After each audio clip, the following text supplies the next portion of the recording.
Hello friends, आपका मेरे channel में स्वागत है।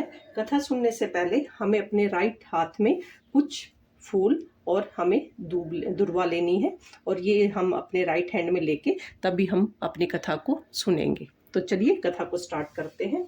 एक समय एक व्यक्ति अपनी पत्नी को विदा कराने के लिए अपने ससुराल गया। वहां पर कुछ दिवस रहने के पश्चात सास ससुर से विदा कराने के लिए बहू को कहा, किंतु सबने कहा कि आज का दिन बुधवार है, तो आज के दिन गमन नहीं करते हैं। वह व्यक्ति किसी प्रकार ने माना और हठ धर्मी करके बुधवार के दिन ही पत्नी को विदा कराकर अपने नगर को चल पड़ा। राह में उसकी पत्नी को प्यास लगी तो उसने अपने पति से कहा कि मुझे बहुत जोर से प्यास लगी है। तब वह व्यक्ति लोटा लेकर रथ से उतरकर जल लेने चला गया। जैसे ही वह व्यक्ति पानी लेकर अपनी पत्नी के निकट आया तो वह यह देखकर आश्चर्यचकित रह गया कि ठीक अपनी ही जैसी सूरत और वैसी ही वेशभूषा में एक व्यक्ति उसी की पत्नी के निकट बैठा हुआ है। दूसरे व्यक्ति बोला, यह मेरी पत्नी है, मैं अभी अभी ससुराल से विदा कराकर ला रहा हूँ। ये दोनों व्यक्ति परस्पर झगड़ने लगे। तभी राज्य के सिपाही आकर लोटे वाले व्यक्ति को पकड़ने लगे। स्त्री से पूछा कि बताओ, तुम्हारा इसमें से पति कौन सा है? पर वह पत्नी शांत रही, क्योंकि वो तो दोनों एक जैसे ही शक्ल के थे। उसको किसे अपना पति कहे। वह ईश्वर से प्रार्थना करने लगी कि हे परमेश्वर, इसमें मेरी मदद करे।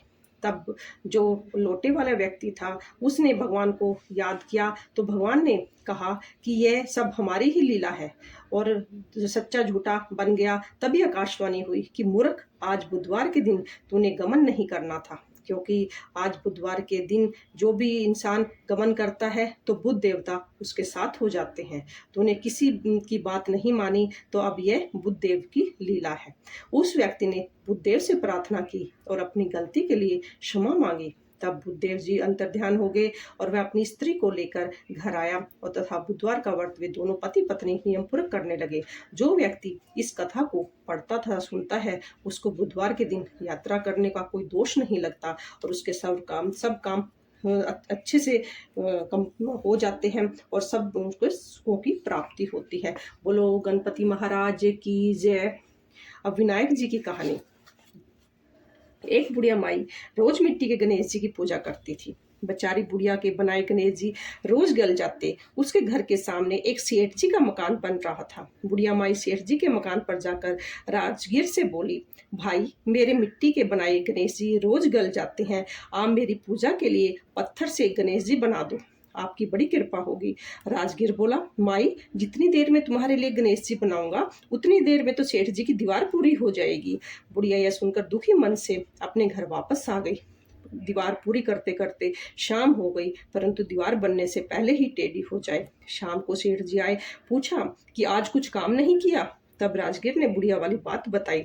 तब सेठ जी ने बुढ़िया माई से जाकर कहा, माई, तुम हमारी दीवार सीधी कर दो, हम तुम्हें सोने के गणेश जी बनवा देंगे। गणेश जी ने यह सुनते ही सेठ जी की दीवार सीधी कर दी।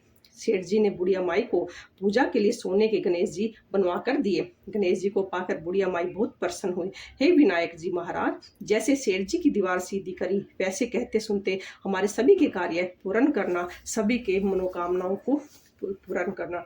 बोलो गणपति महाराज की जय, विनायक महाराज की जय। फ्रेंड्स, अगर आपको मेरी वीडियो पसंद आई है तो प्लीज़ इसको लाइक कीजिए और उसको सब्सक्राइब कीजिए। धन्यवाद।